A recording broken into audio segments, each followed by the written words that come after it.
लोग कहते हैं कि कलयुग है, कलयुग को बहुत कोसते हैं, पर कलयुग बहुत सुंदर है, क्योंकि जो सतयुग द्वापर त्रेता में सुलभ नहीं है वो कलयुग में सहज सुलभ है। आप कलयुग में मात्र भगवान का भजन का आधार ले लो, गीत ले लो, सुंदर कर्म करो। अच्छा, जब हम अच्छा बुरा करते तो हमको पता होता है ना कि हम गलत कर रहे हैं, दूसरा तो नहीं बताएगा ना, हमको भी तो पता होता है कि हम बुरा कर रहे हैं। तो जब हमको पता है कि ये गलत है तो हम क्यों कर रहे हैं? लेकिन फिर भी जीव करता है, माया के वशीभूत, अज्ञानता के कारण, अभिमान के कारण, स्वार्थ के वशीभूत। इसलिए भागवत कथा जो है ये ज्ञान यज्ञ है, और जब जीवन में ज्ञान आता है तो व्यक्ति को फिर विवेक की दृष्टि मिलती है, विवेक मिलता है, और विवेक आपका बताता है कि ये सही है, ये गलत है, ये करने युक्त है, ये करने युक्त नहीं है। बिना ज्ञान यज्ञ के हमें जीवन में आधार नहीं मिलेगा। अब ये सारे देवता जो हैं ये ब्रह्मा जी के पास पहुंचे कि बोले देखो तो सही, पृथ्वी के एक राजा को कथा सुना रहे हैं और हम देवताओं को वहां से भगा दिया। ब्रह्मा जी को भी आश्चर्य हुआ, उन्होंने कहा शांति से देखो कथा सुनने के बाद क्या होगा।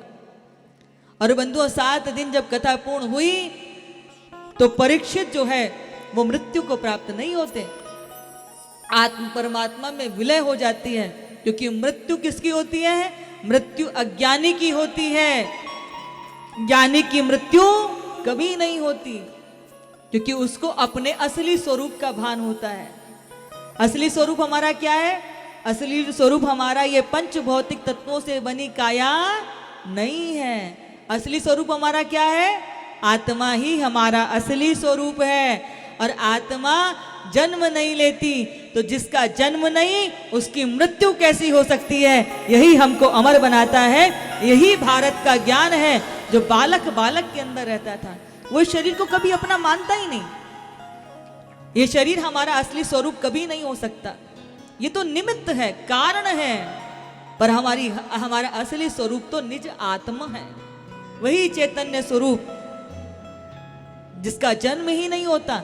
और जिसका जन्म नहीं हुआ उसकी मृत्यु कैसी है? जिसने ये जान लिया वो मृत्यु के बंधन से, मृत्यु के भय से मुक्त हो जाता है। और भागवत कथा लोग क्या सोचते हैं कि भगवान के यहाँ से पार्षद आएंगे, रथ आएंगे, आपको ले लेके स्वर्ग जाएंगे। नहीं, आपके आंखों पर पड़े हुए मोह के पर्दे को ये कथा हटाती है। यानी कि ये ज्ञान यज्ञ है जो आपको दृष्टि देता है कि आप शरीर नहीं हो।